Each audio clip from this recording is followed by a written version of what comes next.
Hello there, everybody, viewers of the Glenn Show. This is Glenn Loury, Brown University, and I am with Mark Sussman. Mark is the editor of the newsletter at the Glenn Show and is a lecturer in literature at City University of New York, Hunter College. And we're doing something a little bit unusual today. We are having an encounter between Glenn Loury 2022, that's me, and the old Glenn Loury of 2 decades ago, who is going to be represented, as it were, by Mark. We're going to engage in a little back and forth between the old and the new Glenn. Mark will explain further how we're going to proceed, but I hope you enjoy this encounter between the old and the new Glenn. Yeah, so this project has sort of developed over the last year or so, where, Glenn, you were looking at some of your older lectures and, of course, the reissue of The Anatomy of Racial Inequality. I think probably occasion for you, like looking back over your older work and kind of considering the difference between where you were maybe around 20 years or so ago and now. So we started going through some of that old material, and we thought it'd be interesting to kind of see how the new Glenn reacts to the old Glenn in real time. So what I've done is I've taken some clips, or I've cut up some clips from a talk that you gave at Baruch College in, I think, 2000, where you lay out it seems like a lot of what would become the anatomy of racial inequality, if I'm not mistaken. Let me just explain that, Mark, because indeed It is what would become the anatomy of racial inequality. So my book, The Anatomy of Racial Inequality, Harvard University Press, initially published 2002, based on lectures I gave at Harvard in 2000, the Du Bois lectures at the Afro-American Studies Department in Harvard in 2000. That was in April. And I think the fall of 2000, I was invited to reprise those lectures at Baruch College, City University of New York, which I did do.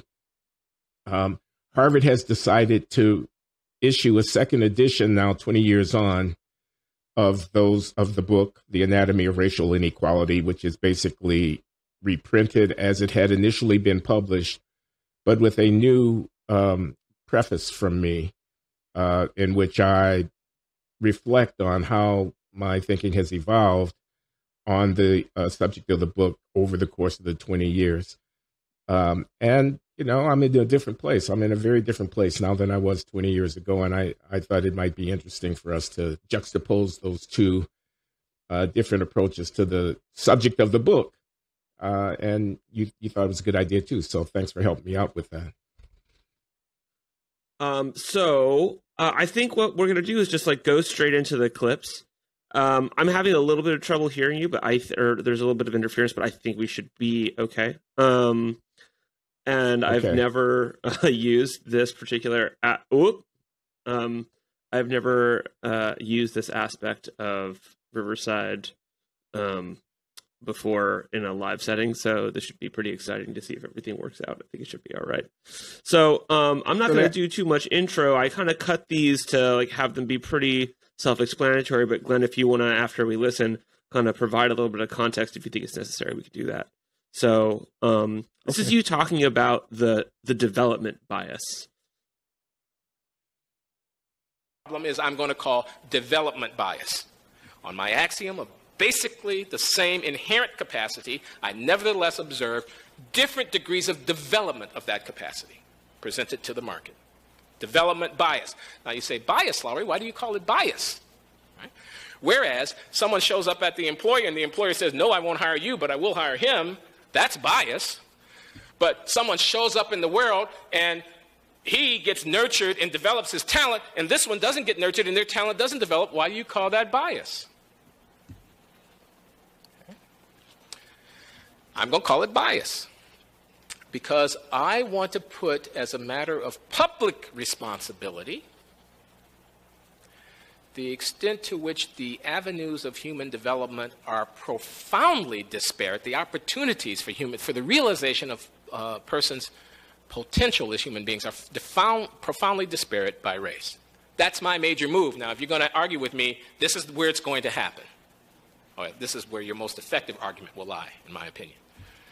Right? How did I just make public a matter of what perhaps ought to be private? In other words, if the mother carries the infant and smokes cigarettes, we just know, as a matter of public health research, that the kid is going to be less swift on average. And if she drinks alcohol, that's going to be bad for the kid too.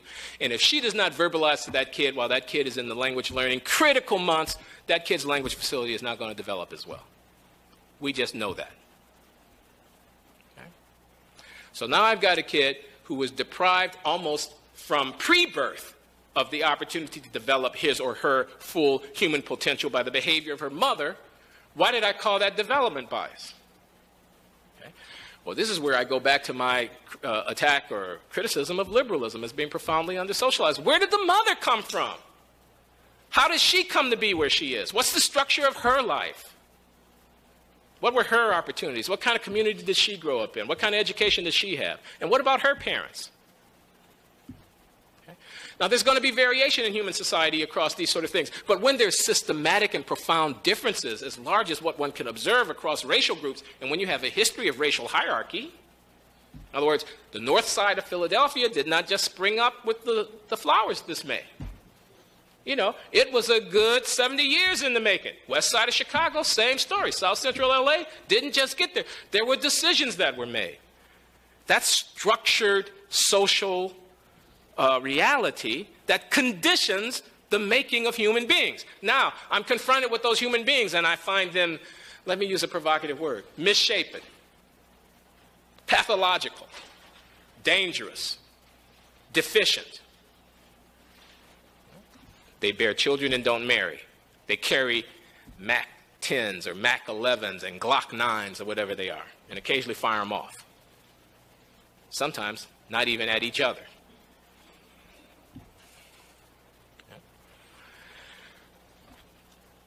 They score low, and darn it, we're going to be a state of standards. We're going to test our kids and make our schools accountable. They score low. What can I tell you? Right now I'm confronted with human beings who are in some way or another, from my point of view, inadequate. Inadequately developed. They had the potential, but the structure of their circumstance did not admit of their full development. Yes, I want to say that's bias. That's bias when it plays out on a large scale across hundreds of thousands, across tens of millions of human beings, when it becomes institutionalized, when it gets reproduced over the generations, when the fact of it gets etched into our political life, right? The unspoken but commonly understood reality of the situation is that we've got some of these people in. Wow. So, what do you think of this guy? Quite a guy. I mean, I'm glad I don't have to debate him. Well, you kind of do. Isn't that why we're here? Yeah, that is why we're here. So maybe a little background. So I have this three-part framework for the argument of the anatomy of racial inequality, the original argument. I say race is a social construct. I say that I will eschew any essentialist account of racial inequality, any account that rests on presumed fundamental differences, genetic or otherwise, between the races. And I say that stigma against blackness is an intrinsic part of the racial landscape in American society, both historically and in the present. Those are my three axioms that I ground the argument in the book on. And I'm at that point that you've referred to here, where I talk about development bias. I am underscoring the importance of stigma as a factor in accounting for persistent racial disparities. And I'm socializing the responsibility for the behavioral problems that are real and that are implicated in blacks' persistent disadvantage, for high crime rates, for low performance in schools, for broken families, etc. I'm conceding, in other words, the importance of cultural factors, but I'm attributing ultimately responsibility to those for those factors to the history of racial exclusion and domination. Now, this sounds very much like a contemporary structural racism argument, like the arguments that we hear coming from the woke progressives today. And I was making that argument 20 years ago. I don't make that argument in the same register today, and I'm asking myself now why, because do I really not believe today what I believed 20 years ago, which is that the mother who smokes cigarettes and drinks too much alcohol, or the father who doesn't properly contribute to the support of his children, or any other, the acting white disdain that a peer group of African American youngsters might have toward an interest in academic pursuits, or the gangs that are attracting the attention of youngsters in inner city Chicago or Detroit or Cleveland or Baltimore or St. Louis, and those kids end up with guns on the street. All of those behavioral factors that are like self-imposed limitations on the ability of the youngsters who are African American to realize their full potential. Do I really not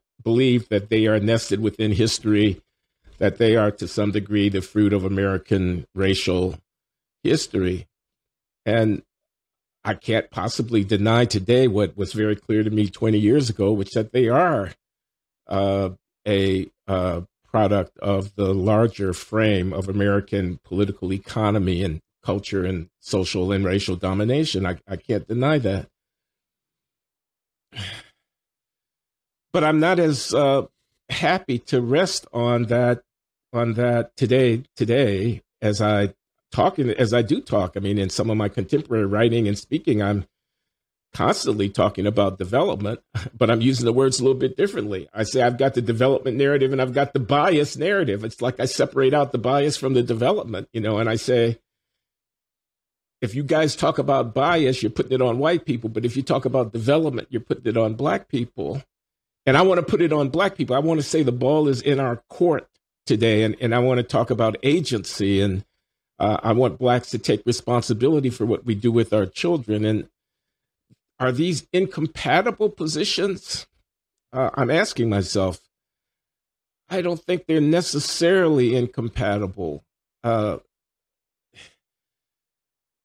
I think the agency thing, at least in my reading, and that is one of the reasons I wanted to select this, is because I thought it was interesting that that separation happened for you at some point between development and bias. But it seems to me that it circulates around agency. That is, your belief in the role of individual agency specifically seems to have changed at some point, where I think you're right in that these two positions aren't necessarily mutually exclusive. The question is, what does one do once one finds oneself within this particular kind of history? And in saying that it's actually a public responsibility that we ask what produced the mother and why she behaves in the way that she does, that's where the shift has come, right?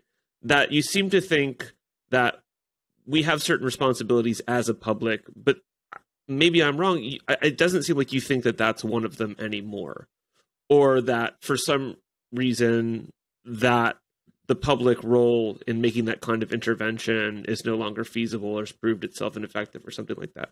I think it may be more the latter. It may be that I have lost belief in the feasibility, the political feasibility of pressing an argument to the country as a whole to take responsibility for the condition of social life, sociocultural life amongst African Americans. I give lip service to that idea in saying today things like this is a national, not merely a communal disgrace. That's a quote from a speech. and I have an essay in a volume that Danielle Allen, the philosopher at Harvard, has edited. Difference Without Domination is the title of this book. It's a collection of essays built around a conference that Danielle and Rohini Somanathan organized. And Danielle is my editor, and she added something that I allowed to stay in the piece, but she said, we are collectively responsible for the texture of our social relations. So it is an American phenomenon that African-American segregated neighborhoods and segregated schools and whatnot is a feature of our contemporary social life. That's a collective product, not merely a product of the doings of Black people. In my old age, though, I think I've grown weary of walking around with my hand out, as it were, with in the supplicant's stance, appealing to quote unquote white America to do the right thing. I feel like the clock is ticking, like the society is moving on. I worry that 20 years from now, the degree of influence that this kind of argument will have over the American polity will be even less than it is today. And I think that it's already, I think we can see that it's waning, notwithstanding the influence of the Black Lives Matter people and the structural racist people. I think that's ultimately not a winning hand that we're playing. Maybe it's a sense of desperation to some degree that I'm now a last gasp kind of, come on, people, we've got to do this ourselves. Nobody's coming to save us. That's another one of my lines. Nobody's coming to save us. So this is going to be maybe not persuasive to you, Mark. I can distinguish between pragmatic advice about political mobilization and activism on the one hand, and a kind of distanced philosopher's stand, a more of an academic assessment on the other. And maybe I want to put that 20-year-old framework in the category of being an academic and kind of theoretical development. And maybe I want to put my more hard-nosed contemporary position in the category of being the existential imperative of our time for African Americans is to get busy taking care of our own business, because nobody's coming to save us. Yeah, I mean, I want to move on to the next clip in a minute, but yeah.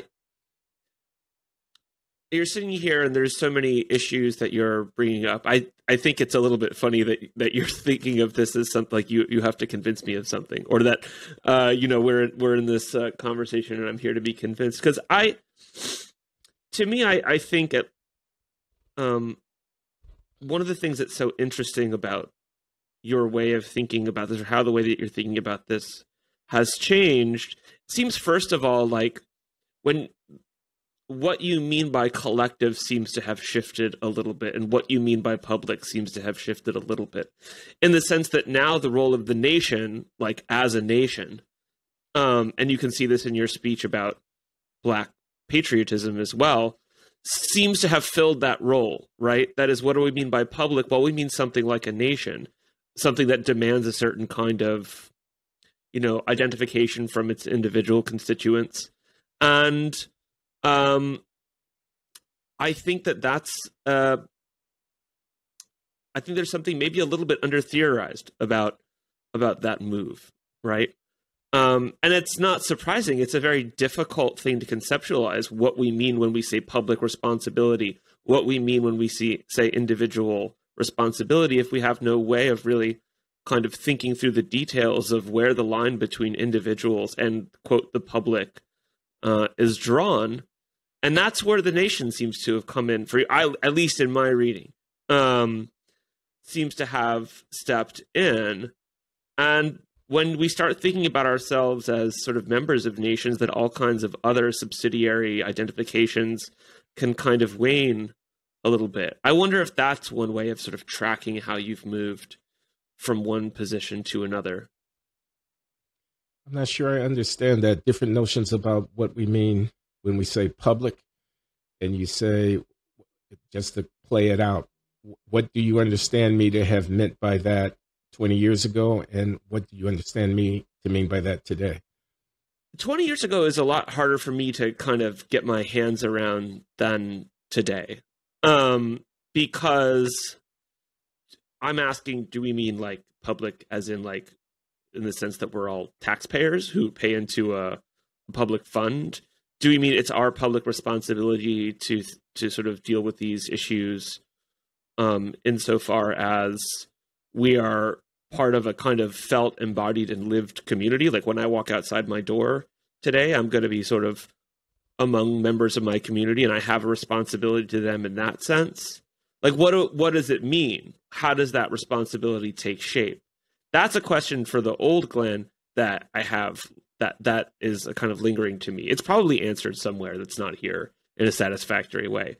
But the second question my sort of kind of hypothesis about the new Glenn is that there's a very clearly defined sense of what is meant by public, and that is like, and that's sort of like the role of the nation, like that, in that we're all members of a nation. And that means that we're all participants in a kind of collective project that requires that different things of us, right, than being members, than if we thought about ourselves as all like sort of members of a sort of more or less local community that had to take care of the people around us. Does that make sense? Yeah, it makes sense. But it seems to point in the wrong direction in the sense that if I take the nation as the object of my appeal for action, don't I necessarily then have to affirm the position of the racial liberals today who are saying that the disparities that we see are really the responsibility of the larger public, and you can't expect Black people to solve these problems on our own. Whereas my instinct is to say, whether we can solve the problems on our own or not, we have to take responsibility for our lives. No, I don't think so. I do really want to move on to the next clip, but I don't think so in the sense that, like, it's a kind of the nation. It's like a sort of overdetermined concept, right? You can say that that we all have that, that kind of liberal responsibility, then quote unquote, to, what your kind of first point, or you could say that it's inverse, right? That we as individuals have a responsibility to the nation, right? And that involves, see what I'm saying? Yeah, I do. Maybe, and I think we should move on. Another way of looking at it is, who's my audience? Who am I talking to? For sure. Am I talking to we Black people, or am I talking to we Americans? Mm-hmm. It seems pretty clear that in 2000 at Baruch College, I was talking to we Americans. And it often feels today when I'm ranting at the Glenn Show about this or that aspect, this pathological aspect, like the criminal violence in the cities, and I'm saying to we Black people, or to we Black leaders, or to we Black intellectuals. When I'm inveighing against the Ibram X. Kendis and the Ta-Nehisi Coates of the world, I'm not talking to we Americans broadly. I'm talking to we Black people. Don't follow those people. Don't read those books.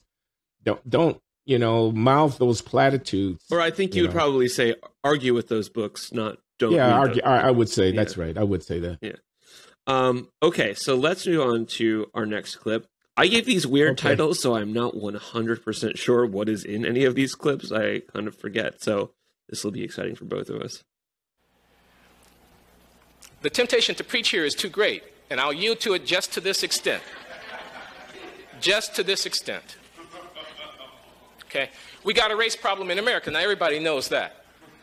Basically, you've got this kind of argument going on the right. Why don't you people stop thinking in those terms? Don't you know race is over? In other words, why don't I rewrite the story of what my family did in Stockyard, Chicago in the 1920s and 30s? Why don't I re-understand what happened when those folks went down to Mississippi in the 1960s and tried to do what they tried to do? Right? Why don't I just take that ghetto that I grew up in which everybody I knew until I was 15 years old was a black person, and rethink it because race is over? I mean, you would never tell the disputants on either side of a religious divide that the war would end tomorrow if one of you would stop worshiping those false gods. And yet African Americans are told today that they need to stop being, quote, obsessed, close quote, about what is in fact, at the sociological and anthropological level, an organizing principle of the founding of the nation that has shaped the experience of them and their forebears in profound ways. That they would infuse these arbitrary markers with meaning, that tears would come to their eyes when they hear the spiritual song that represent the hopes and strivings of their people over the generations, that they would hope that their children would go forward and do something for, quote, our people, close quote, that they would feel pride in the accomplishments and shame in the degradation of their own. This is not a mystery. This doesn't require explanation. It only requires explanation if the larger political context wants to sweep the problem under the rug and load the ethical burden onto the backs of the weakest people to carry it. Right? If we want to stop being racist, then the polemical line would be, let white people give up the wages of whiteness. That would be the polemical line. But I'm here to give a serious lecture. I hope you see what I'm gesturing at, though, with that polemical comment. I hope you see what I'm gesturing at. What I'm gesturing at is that the historical, political, economic foundations of the country have been built around these arbitrary markers. Rents have been created, what economists would say. Rents have been created, okay? And they've been taken down. And they've been invested, and they've been rolled over, and they've been passed on across generations. Right? And so great metropolis like the city of Detroit, the Thomas Sugrue, profound historian, Bancroft Prize-winning book a couple of years ago, The Origin of the Urban Crisis, Race and Class in Post-War Detroit. He wants to understand where, if you like, Detroit came from. Now, we know you get to Detroit by the time Coleman Mayor becomes mayor of Detroit, and it's a mess. It's politics, it's economics, the city is a mess. It's going down the tubes. Population is plummeting, and the city core is bombed out. Crime, drugs, devil night, rioting, et cetera, et cetera. So Detroit's a mess. Politics are a mess. Nasty central city versus suburban politics with a race man mayor playing the race card every chance he gets. Right? So Sugrue, being a good historian, wants to understand where the city came from. You know, in other words, being a serious scholar of the history of American society, he's not content simply to engage in rhetorical argument and throw around names at people. Oh, these racists. They're black racists, that is to say. No, you know, so he wants to know something about what the auto industry was doing in the 1930s. He wants us to know something about how those Slavs reacted when the blacks started coming up from the South in the 1940s.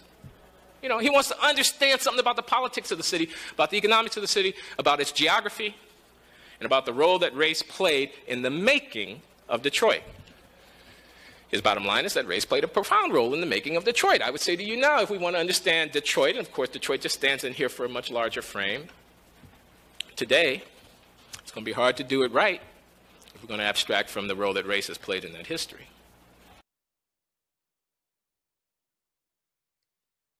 Yeah. I don't see anything to argue with that, brother.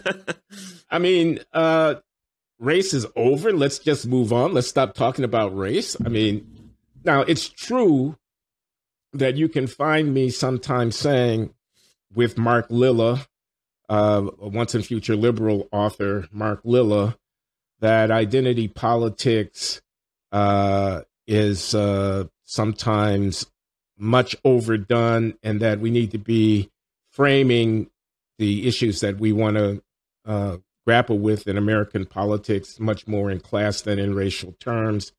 And you can hear me extolling the virtues of transracial humanism and this kind of philosophical idea.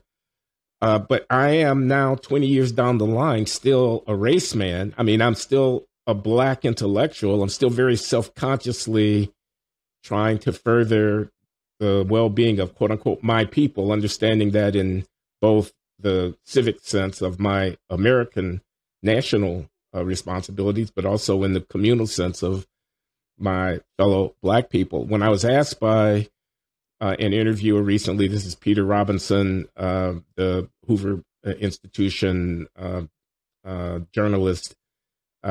He says, "Why do you bother? You're a man of the world. You can do what you want to do. You don't have to talk about racial issues." I say, I still hear a call of the tribe. I still hear a call of the tribe, and I'm to some degree responsive to it.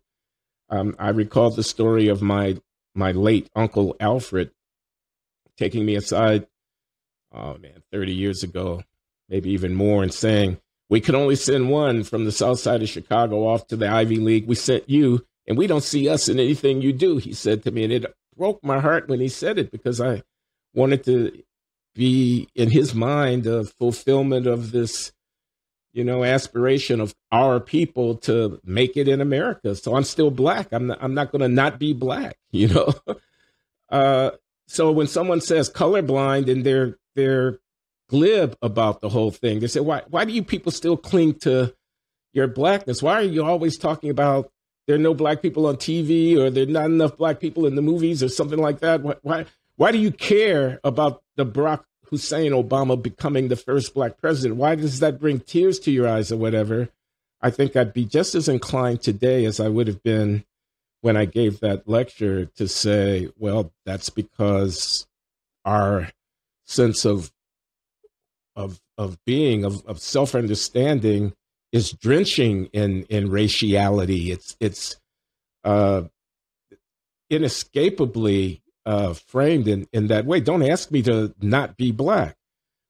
That's not quite the same thing, however, as saying that the diversity, equity, and inclusion mania that grips so many institutions now in the aftermath of the summer of 2020 and George Floyd and all of that is something that I can affirm. Or in saying that if a police officer who is white chokes the life out of a Black young man, that the first way that I want to try to talk about that problem is to compare it to the lynching of Emmett Till, and to invoke the mournful recitation of all of the litany of offenses against Black people.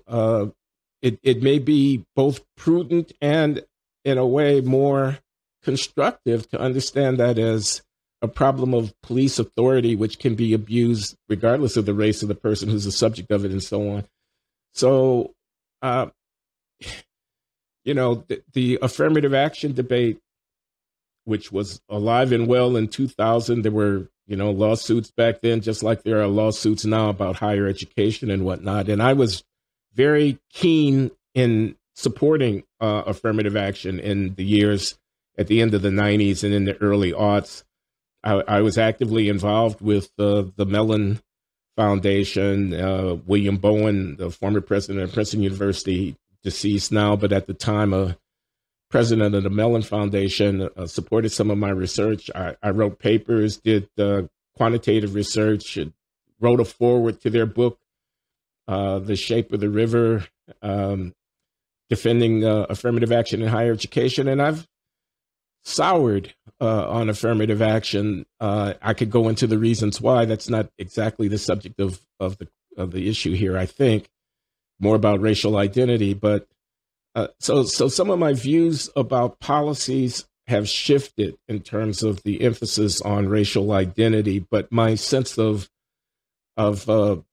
belonging to a people, quote unquote, a people forged in the cauldron of slavery and post-emancipation struggle that I came up with on the south side of Chicago after the Second World War. I'm going to carry that to my grave. That all makes sense to me. And I think that, there's a kind of certain bad faith version of the colorblind argument. Yeah. Right. That you're saying, of course, doesn't hold any water, and it's really just it's sort of meaningless. But the kind of what you've referred to recently as transracial humanism, that's the thing that I think has the most interesting tension between your your stated affiliations with your race, because it makes a kind of intuitive sense to me.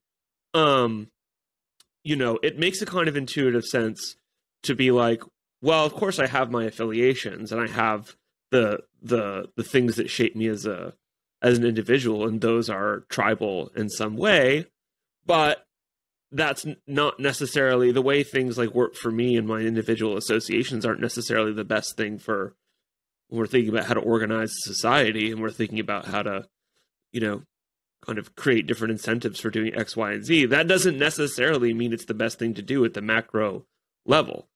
And both of those things can be true, right? Right. And the reparations debate, comes up here. I alluded to it indirectly in the quote that you've played from 20 years ago, where I say the wages of whiteness, the rents have been taken down, they've been rolled over, they've been passed on. And of course, you can complete that thought by saying, and we Black people were left out at one juncture after another, and we're due something. And today, I wouldn't say that. I'm against reparations on race, and I'm against it because I think it frames the policy for the country wrongly by dividing us up into these different racially defined groups within the polity, and then having a quid pro quo, a kind of transactional politics across racial lines. That's arguable. There are many people who disagree with me about that. I could be wrong about it, but it's not inconsistent with a sense of Black identity and belonging to an ethnos defined around my race. Those are judgments about the national political order as distinct from a sense of personal identity and belonging to a ratio-ethnic group, if that makes any sense. No, that makes total sense to me. I think I would probably have a different way of sort of drawing the line of where you say it's no, we're no longer going to sort of like formalize this, that kind of association. I had another question. I don't really know how to phrase it, but I thought about it constantly as I was going through this lecture, which is the affect. Your affect is so different, and the way you present this, right? In terms of the language, it's the same guy, right? The way you're kind of like the rhetorical flair, that's all there, but the affect is totally different. Can you talk to me about this? Well, consider the setting. I was at Baruch. Now, this in the year is 2000. So, it's not, it's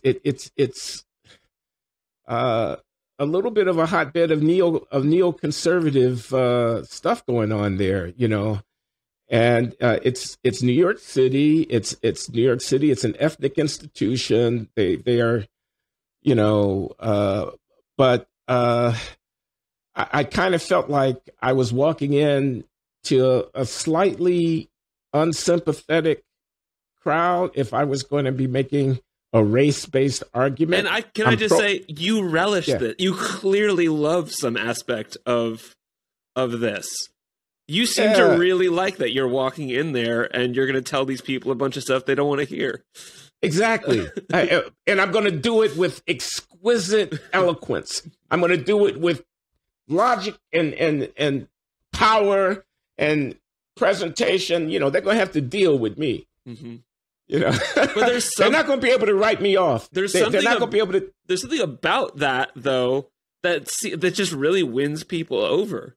You know what I mean? Like, your love of the fight is something that people, I don't know, it's this funny paradoxical thing where you walk in and you're like, I've got all my tools laid out, and I'm just going to sort of disassemble this argument. I'm going to put this new one together. And then people love it. Well, remember, I'm a recovering Reagan conservative who has gone to the other side. And now I'm facing, I used to be a neocon, and now I'm a kind of, anti-neocon, or whatever you want to call me. I'm a race man who's come back around, and, so I've got the I've got a religious fervor to it, and it's a little bit in your face. It's a little bit, you guys read Commentary Magazine, do you? Well, let me tell you what I think about that. I didn't talk about Israel. I didn't. Yeah, well, but if I had, the affect would have been exactly the same. I think the reaction might have been different if that's no doubt about that. Okay, let's move on to the next one. This is, I think, a kind of similar theme, but a different emphasis. So I'm interested to see what we come up with. Here. All right. In a country founded at the end of the 18th century, inspired by Enlightenment ideals, an account had to be given of how it is that such an institution of human degradation could be consistent with those ideals. And in short, that account was, these are not fully human beings that we deal with here. That's the only way. They had, at least tacitly and more often than not explicitly, to be understood as not quite fully human beings, lest the question would arise and could not be put to rest, how then can we treat them this way and still call ourselves a nation that loves freedom? Well, I say this about that. Orlando Patterson, the great historical sociologist at Harvard, in his book, 1982 book, Slavery and Social Death, has said much better than I ever will. I say this: slavery, then, is not just the relation of property. It's not just ownership in human bodies. It is that, but it's not only that, because property relations can be abrogated by changing the rules of law. You can amend the Constitution. You can emancipate. Right? You can make it so that people are no longer property. You can refuse to enforce those contracts at law. Slavery was also a social system of racial domination, hierarchic ordering of society, and etching into the fabric of the nation's symbolic life of the hierarchic ranking of these persons. Right? And so it was possible for me, sitting in my hotel room watching AMC just the other morning, to see one of those early Shirley Temple movies come on the screen. This is 1932, 33 or 34, whatever. Okay, it's early. And there's a black character in the movie who is a buffoon. He's there for comic relief. He and the dog are there for comic relief. That's in this century. Again, this is not a harangue. I don't want to be misunderstood. I'm talking about how profoundly deep was this symbolism of hierarchy, how taken for granted it was in the ordering of our nation's affairs.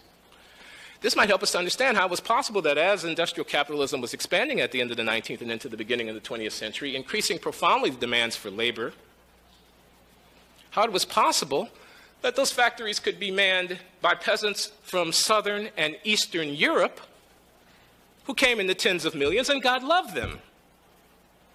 While the American 5, 6, 7 generation-born peasants in the south of our own great nation could be kept at the social margin. How it was possible for there to be a race debate in the first decades of this century, when the question was, could the races of the Italians, the Greeks, the Jews, and the Slavs be integrated into the nation of North Americans? That was the debate. That was the melting pot debate between 1890 and 1930 in this country. Right? While tens of millions of Americans, well, a good 10.5 million of them anyway, sat outside the debate, their race so profoundly other that the question of their place within the larger polity wouldn't even come up for another 25 years. Wouldn't come up, indeed, until we had defeated the Nazis, a racial regime, bid in a Cold War against an implacable communist foe to present ourselves as the leader of the free world, and then said, oops, well, I don't suppose we can do that and preside over a regime of apartheid at the same time, can we?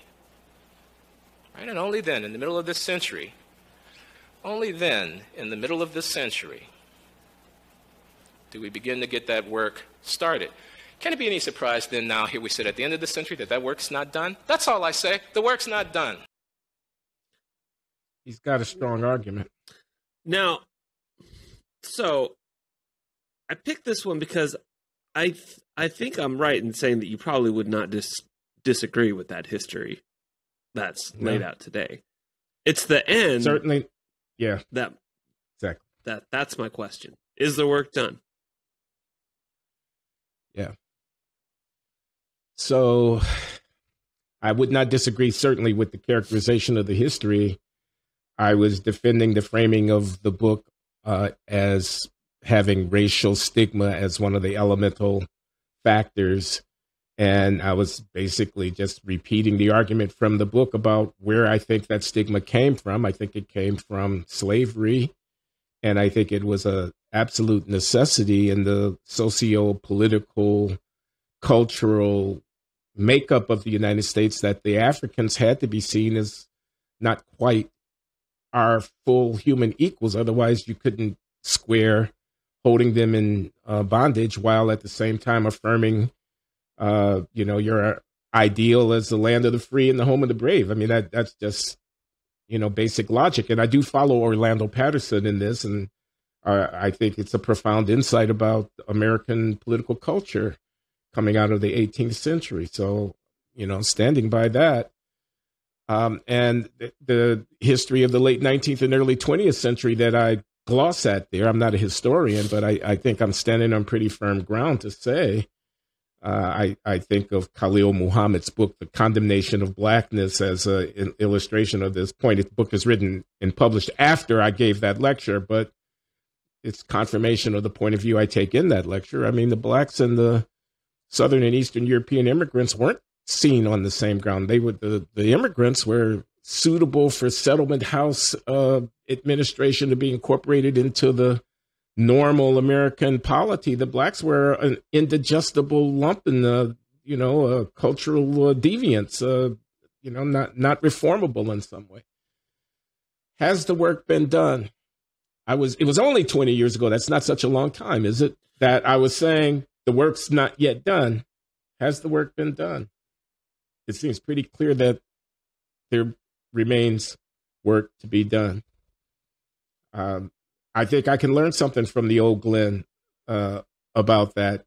I'm much more focused on the work that we African Americans need to do, much less clear about what the social, public, national work is with respect to this issue, and certainly not signing on to let's do the work the way that Robin DiAngelo of White Fragility or Kamala Harris in a speech, let's do the work, would mean let's do the work is let's do the work implementing the racially progressive vision of 2022. I wouldn't say so, but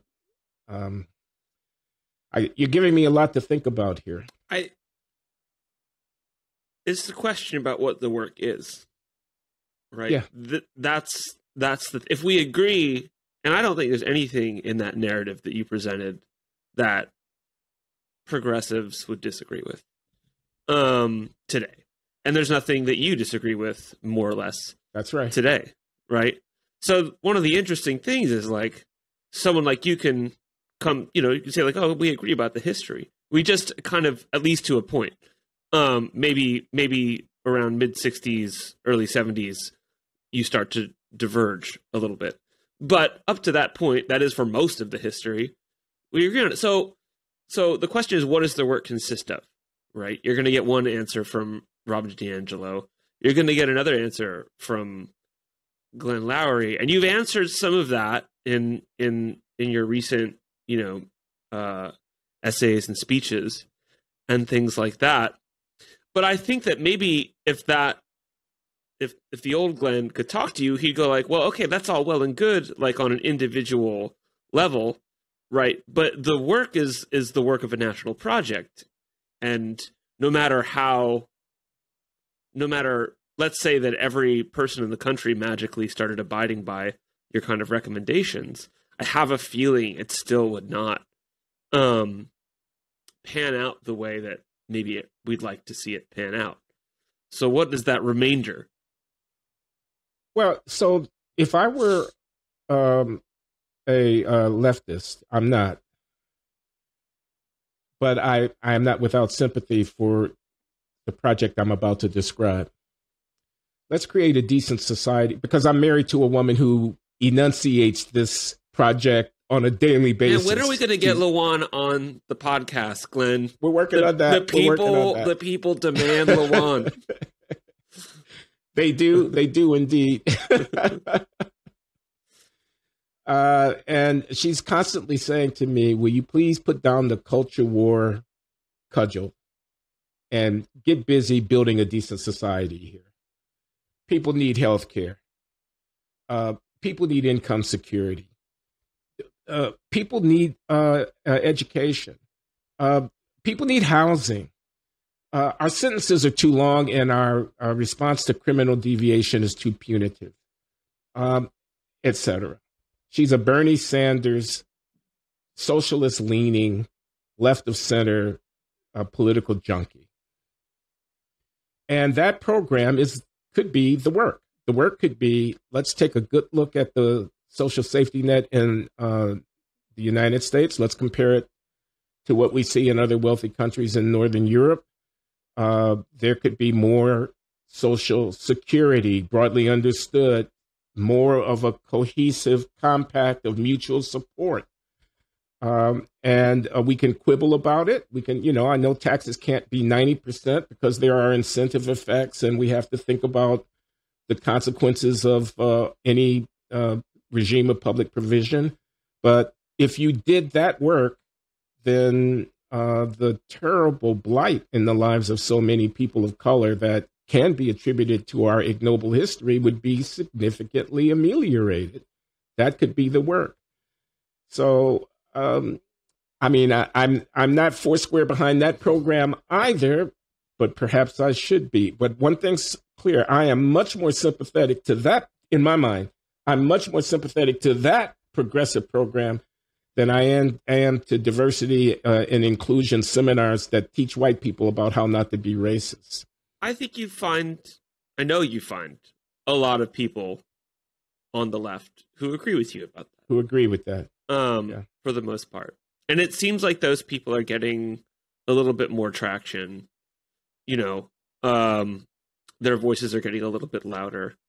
And I think it'll be really interesting to see what happens when that position gets a little bit more mainstream. And